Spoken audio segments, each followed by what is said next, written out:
Olá galera, bem-vindo ao canal, se inscreva, compartilhe, comente, dê o like. Em 1970, o mundo veio ao vivo com os sons do reggae roots. Ele cantou canções de revolução, moralidade e injustiça e ofereceu esperança às pessoas na época de uma grande luta política. Bob Marley, Barney Spear, Peter Tosh e um monte de outros artistas trouxeram essa mensagem de uma pequena ilha caribeira para o palco internacional. A música do reggae se tornou a voz do pesadelo jamaicano. É o pedaço, eu diria, da expressão de liberdade. Na Jamaica, ele ajudou a unir o país na época de uma guerra civil próxima. Eu acho que a maioria da música jamaicana é uma reflexão do ambiente, é por isso que é tão raro, justo e autêntico. Foi uma música que manteve a sanidade de todos. Na Inglaterra, foi uma linha de vida cultural para uma geração de jovens negros. Foi apenas uma ocupação, não foi um jovem negro, sabe? Fomos quase como os guinea pigs para um monte de merda que estava acontecendo. Você foi atacado, você foi batido pelas mãos de policiais racistas neste país. E sua mensagem universal cruzou-se para um público muito maior também. O reggae das raízes realmente deu força ao ouvinte. O reggae das raízes tem sido uma influência enorme em tudo que faço como músico, poeta e comentário político. Nós dizemos que só pessoas de classe trabalhando são racistas, me façam um favor. Mesmo que eu nasci 2 anos depois que Bob Marley morreu, como muitas pessoas do meu idade, eu cresci com essa música. Mas é algo que eu sempre tomei por grana. Então eu quero viajar muito mais profundo nessa cultura que foi uma parte integral da minha vida. Mas não é só eu. Para milhões de pessoas, tanto na Jamaica quanto aqui no Reino Unido, o reggae das raízes foi mais do que apenas música. Foi uma forma de vida. O Império Hackney é um dos hubs da comunidade caribeira de Londres, onde muitas legendas do reggae das raízes perforam. Eu passei inúmeras horas aqui crescendo, e arrumei uma reunião com alguns dos meus velhos para descobrir por que essa música fez tanta conexão com mim. Eu queria te reunir aqui hoje, porque você é responsável por reggae das raízes e meu amor por ele. Qual foi o momento de abertura em que você pensou, eu adoro essa coisa? Quando o reggae realmente tocou em sua vida? Para mim, foi quando o Exodus saiu, Bob Marley, aquele álbum. Ele só contava com a energia daquela época, que encapsulava o que estava acontecendo no ambiente. E essa é a coisa mágica da música do reggae, é que a música do reggae sempre foi a voz das pessoas, ou seja, a voz das pessoas, nesse sentido. Nossos pais não estavam muito interessados em escutá-la, não era o que eles queriam que você esperasse, mas isso realmente era uma fonte-chave de identidade na época. É aqui que você parou de assistir Top of the Pops. Você começa a entender a música sem as letras e o poder do som, o que é importante, o poder de tocar a bateria, e é aí que você começa a ter influência e começa a entender o que as pessoas do mundo todo estão procurando. Foi sobre sofrimento, basicamente. Como sobreviver, sabe o que eu quero dizer? O que o mundo é realmente como, basicamente, nesse ponto de vista. Foi ótimo reunir alguns dos meus mais velhos no mesmo espaço, ao mesmo tempo. O que realmente me impressionou foi o sentido de que a música do reggae era tão poderosa, tão forçada, que remetia a uma identidade de uma geração inteira, até o ponto em que, 40 anos depois, ainda impactou o jeito que eles se veem até esse dia. Adoro voltar para a Jamaica. A primeira vez que cheguei aqui, eu tinha 7 anos, e fui ficar com a minha avó em sua vila por todo o verão. Foi uma das experiências mais incríveis da minha vida, e eu me lembro de ser expulsado por apenas a beleza física do lugar. Aquele verão realmente mudou a minha relação com o país. Mas agora estou mais velho, não estou cego aos desafios que enfrenta e ainda enfrenta. Mas, apesar desses desafios, as pessoas jamaicanas conseguiram fazer uma impressão indelável sobre o mundo. Alguém me disse recentemente, não desde a ilha mediterrânea de Crete, há alguns 1000 anos, que uma ilha de tamanho comparável tem exercido uma influência tão desproporcionada na cultura global. E isso pode parecer uma exageração, mas quando você pensa nisso, não é. 2,5 milhões de pessoas, 150 quilômetros de distância, e ainda se luta para encontrar qualquer um, em qualquer lugar do mundo, que não conheça o nome Jamaica e a palavra reggae música. Para muitas pessoas, o reggae teve esse impacto global porque é uma música política com uma mensagem. Mas eu quero ter uma sensação dos ingredientes musicais que ajudaram o reggae a ser tão sucessivo. Então, meu primeiro porto de chamada é encontrar com dois dos músicos mais influenciantes do reggae. Eu tenho o Jackfruit, que é sempre um plus, e estou indo entrevistar o Sly e Robbie. E meu pai me enviou uma mensagem cômica, que eles devem estar intimidados por conhecer uma legenda assim. Por isso, ele obviamente pensou que eu devia estar um pouco intimidado por conhecê-los. Obrigado, pai. E é realmente impossível exagerar o papel que o Sly e Robbie têm tocado na música jamaica. Então, você poderia dizer que eu sou um pouco o que nós chamamos em Londres de gasta. Olá, senhoras e senhores. Como estão vocês? Prazer, prazer, prazer em conhecê-los.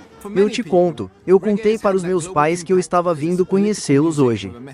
E eles estavam tão gelosos. Entre eles, o baterista Sly Dunbar e o basista Rob Shakespeare fizeram milhares de gravações, tocando com muitos dos grandes reggae, como Barney Spear e Peter Tosh. Quando eu era criança, eu amava a música do ska. É tão infeccioso e divertido, e, de acordo com o que eu soube, forma a base do ritmo do reggae. Então, você pode mostrar para mim, por exemplo, qual seria a secção do ritmo do ska? O ska é como o R&B americano, mas o acento é crucial no offbeat, como ouvido aqui no hi-hat do Sly. A indústria de gravação aqui não começou até os anos 1950. E, no início dos anos 1960, o ska realmente se separou. Mas uma das coisas mais notáveis sobre a música jamaica é que ela sempre evoluiu, e com o meio século, o ritmo mudou novamente para o rocksteady. E então, o que acontece com o rocksteady? O que definiria o rocksteady do ska musicalmente? Você pode mostrar para mim? Ele mantinha o ritmo do offbeat, mas era mais lento. Algumas pessoas dizem que fazia mais fácil dançar nele. Quando os anos 1960 chegaram ao fim, o ritmo mudou novamente, esta vez para o reggae. A base começou a ser mais, você sabe, em comando. Sim, mais melódica também. É como uma base que lidera, não é? E toda a vibração dela mudou completamente. Literalmente, é completamente diferente. Sim, sim, o rocksteady é uma música que tem uma grande influência. Fale para mim sobre a base. A base tem um grande papel, especialmente no reggae. O que é a base e o reggae? Qual é a relação? Para mim, a base é um instrumento que mudou a identidade da música. E quando a época do reggae entrou os anos 1970, a base, assim como a mensagem política, se tornou a base para a música de origem que dominaria a década. A base e os tambores foram a base da música de origem. Foi o que as pessoas usaram para identificar uma música. Mesmo que a música tivesse um nome diferente, eles diziam, tipo, Fairy Fairy Baseline, ou o livro das regras, Baseline, sabe? Porque a linha, a base, foi a força que dirigia a música. Mas o que você não pode esquecer é que, no coração do reggae de origem, há um movimento religioso que surgiu unicamente aqui em Jamaica, nos anos 1930, o Rastafari. Rastafari. A maioria dos artistas do reggae de origem que eu cresci ouvindo cantavam sobre o Rastafari. Esses recordes me disseram de uma identidade africana roubada e da escravidão e do colonialismo. Desde o século XVI, milhões de africanos foram trazidos para trabalhar como escravos, forçados a trabalhar duramente pelo espanhol e depois pelo britânico. A Universidade do Oeste Índio foi construída no local de duas plantações de açúcar antiga. Eu vim conhecer uma das acadêmicas mais importantes da Jamaica para ver como o Rastafari se encaixa com a história do enslavamento. Quais eram as condições naquelas duas plantações e nas plantações escravas da Jamaica? Erros, erros, erros. Você pega seres humanos e tenta transformá-los em objetos. As pessoas resistem. Jamaica é um dos países do Caribe que teve a maior rebelião escrava. Então, foi uma luta constante. E como essa história da opressão pavou o caminho para o Rastafari na Jamaica? Bem, o Rastafari se tornou, no início do século XX, uma manifestação desse período de resistência. Então, é essa história inteira do enslavamento, da opressão, da exploitação do trabalho que nós vemos indo direto até o século XX. E é isso que pavou a emergência do Rastafari. Após quase 400 anos de escravidão, mais de 90% da população jamaica é de origem africana. É uma nação inteira existindo em uma ilha, sabendo que seu próprio lar estava a milhares de milhas de distância do outro lado do oceano. E, é claro, viver sob a regra colonial significava que eles eram forçados a adotar os custos dos opressores. Muitas culturas africanas foram perdidas. Caroline me levou ao primeiro Rastafari. É realmente uma história extraordinária. Começa com o jamaicano Marcus Garvey. Nos anos 1920, ele fundou a maior organização pan-africana para resolver as injustiças históricas causadas pelo colonialismo. Seu empenho foi em ajuda pessoal, uma nova civilização negra e um retorno parcial à África. Garvey ganhou apoio global do classe trabalhadora negra.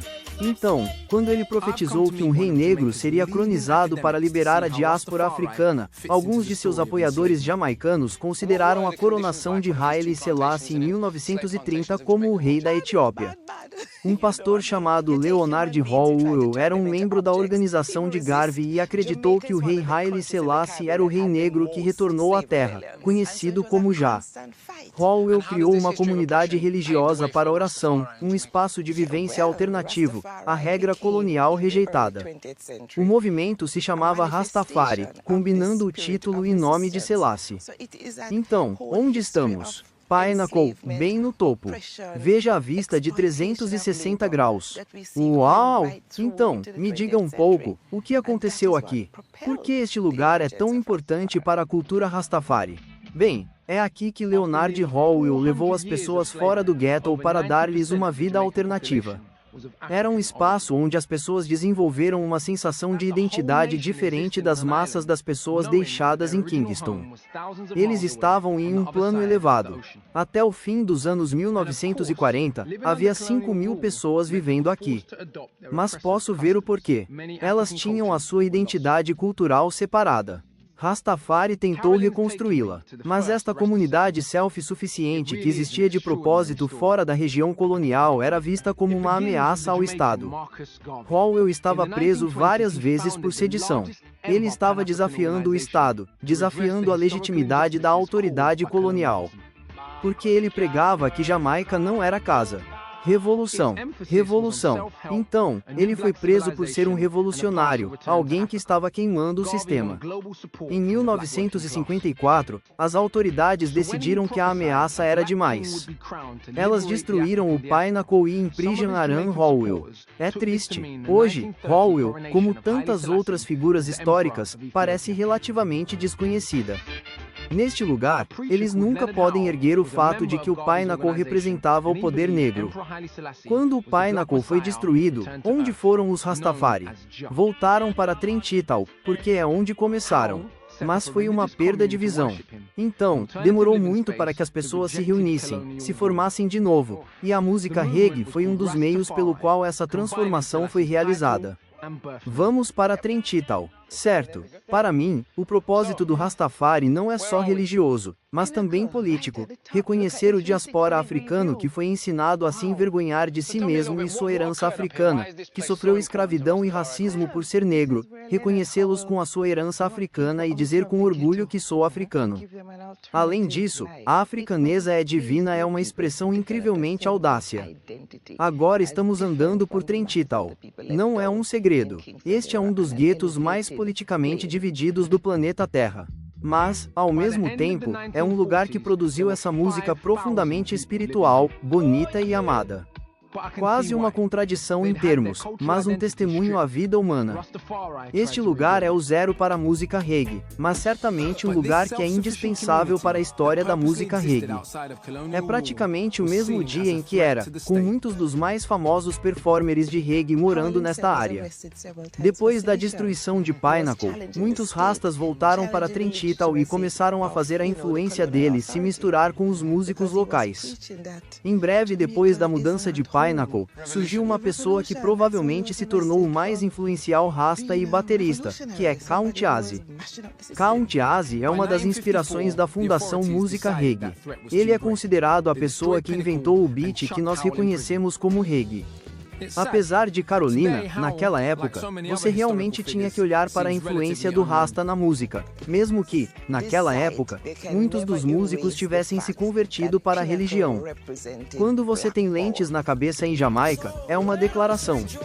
Há uma certa reconhecimento ou expectativa de uma certa consciência quando você coloca lentes na cabeça. Hoje é muito mais aceitável olhar para o rasta, mas no início dos anos 60, era muito diferente se você tinha lentes. Os rastas eram escondidos pela Jamaica e pensados como vagabundos ou até mesmo criminosos. Os rastas, como eles são chamados, vivem vidas normais todos os dias. O Leonard queria que nos conhecêssemos como família. E se seus filhos parecem preocupados, é porque eles estavam com medo da câmera, e não do seu pai. É uma total rejeição. Porque, nos anos inícios, eles pensavam que o rasta era um homem de coração negro que iria matar você e fazer coisas ruins para você. Isso foi por causa da sociedade em que vivíamos e da rejeição para o chamado rasta então. Mas não todo mundo em Jamaica pensou assim. Após o optimismo da independência em 1962, a pobreza ainda era forte. Milhares se convertiram em rastafários em busca de uma solução espiritual para suas vidas difíceis.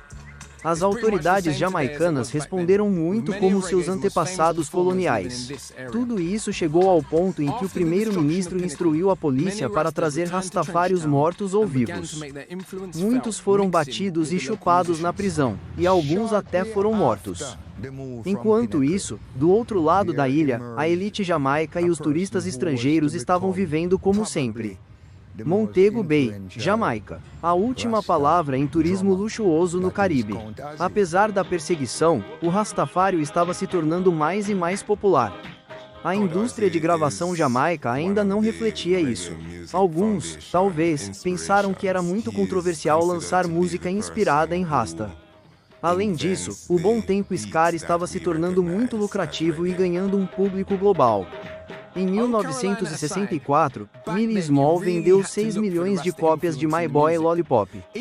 Foi divertido, música de festa e o começo de vários rastafários jamaicanos nos cartões do Reino Unido nos anos 60.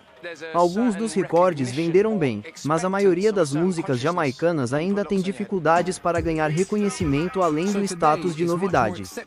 Michael Healy estava na banda reggae Steel Pulse, e ele é um acadêmico em música preta britânica. Ele era um garoto nos anos 60, e nos arquivos de cultura preta em Brixton, ele me diz que, apesar do recorde estranho, era muito difícil ouvir música jamaicana no rádio naquela época. Como a estabilização de rádio respondeu à música jamaicana? Quando você fala em rádios britânicas, há um rádio principal, que é a BBC, que foi considerada a besta, o inimigo. Você não vai ser tocado pela besta, porque não tem afinidade para a sua música. Se não tivesse rádio, não podia cantar. Se não tivesse rádio, não podia entrar na imprensa. Então, era uma forma de suprimir a música. Para crianças como o Michael, crescer em uma sociedade que parece te negar acesso ao seu patrimônio deve ter sido difícil. Tenho a impressão distinta que esse tipo de rejeição estendeu além de música e rádio, e o que foi a reação à migração comunal após a guerra. Mesmo os professores sendo racistas em termos de o que você gostaria de ser quando saísse da escola, Michael. E eu disse, piloto? Não, sério, Michael, o que você gostaria de ser? E ele disse, estou sendo sério. Não seja difícil. Eu não estou sendo difícil, eu estou simplesmente respondendo à pergunta. E para alguns de nós, isso significou que, o que for dito, nós vamos fazer assim, nós vamos fazer. Você diz que eu não vou ser um piloto, eu vou ser um piloto. É isso, vocês tiveram muito mais fácil. Bem, eu não sei sobre fazê-lo fácil, mas minha geração não deve ter experimentado o mesmo nível de alienação que Michael fez. A música, para eles, deve ter sido vital em proporcionar algum tipo de link de volta para onde você veio. Então eu posso imaginar que quando essa música começa a dizer de onde você veio, deve ter realmente ressonado. E havia um evento na Jamaica que inspirou essa mensagem a aparecer na música. Em 1966, o Império Etíope Haile Selassie foi convidado para a Jamaica para uma visita estadual. Um grupo de 100.000 pessoas o convidou para o aeroporto, muitos deles rastafarianos. Parece que as autoridades jamaicas estavam surpresos com o nível de apoio que Selassie teve entre sua população.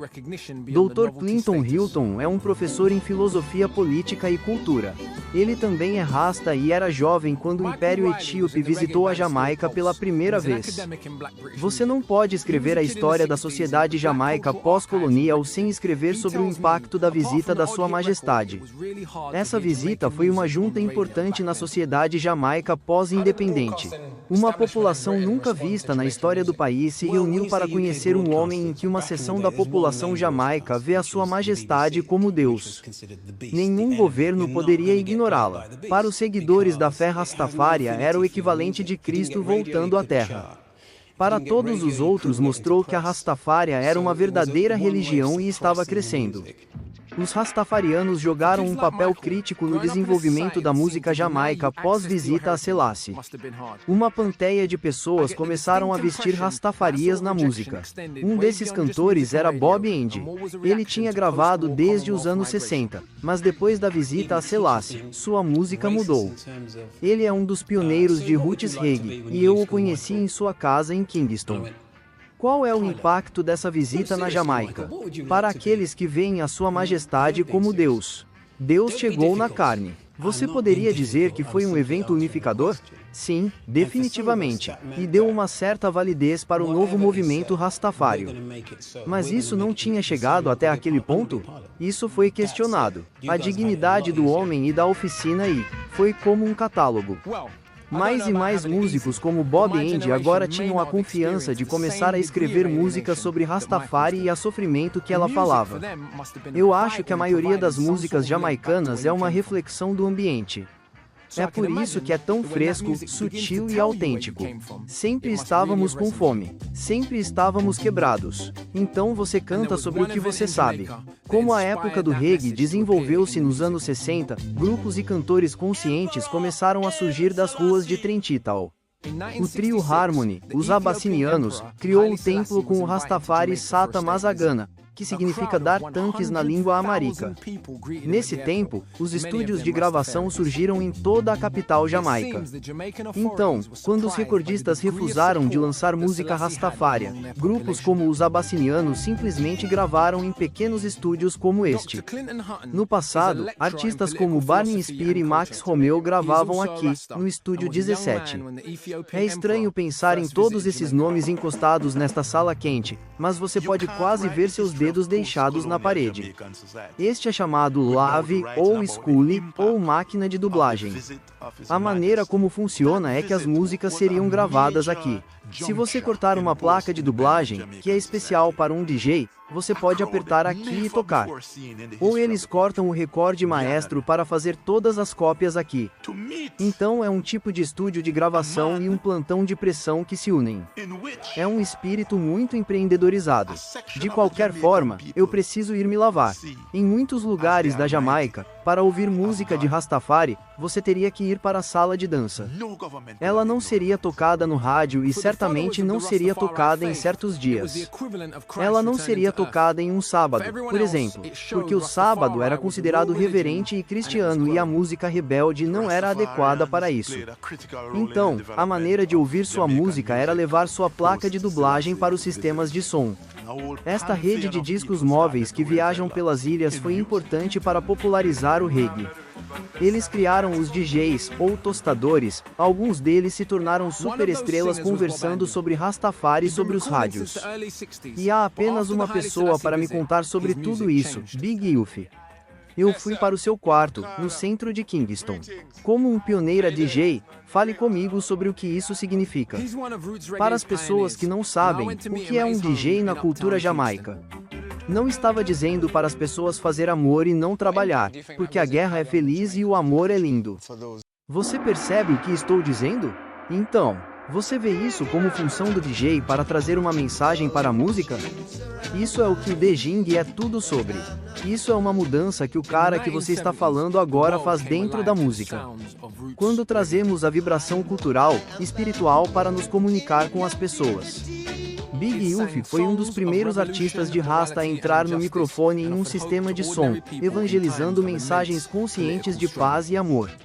Seu álbum Screaming Target foi um dos maiores vendidos de 1972. O sistema de som é como as estações de rádio da guerra. É onde as pessoas podem se reunir e ganhar conhecimento. Moralidade. Você entende? A música reggae é uma coisa que traz família, que traz pessoas. Guiada por Big Uff, a cena do DJ trouxe Jamaica para a era do reggae, oferecendo um novo estilo de produção chamado dub, como a plataforma para as letras. Mas foi ultimamente um grupo cantor que trouxe Rasta e reggae para o mundo.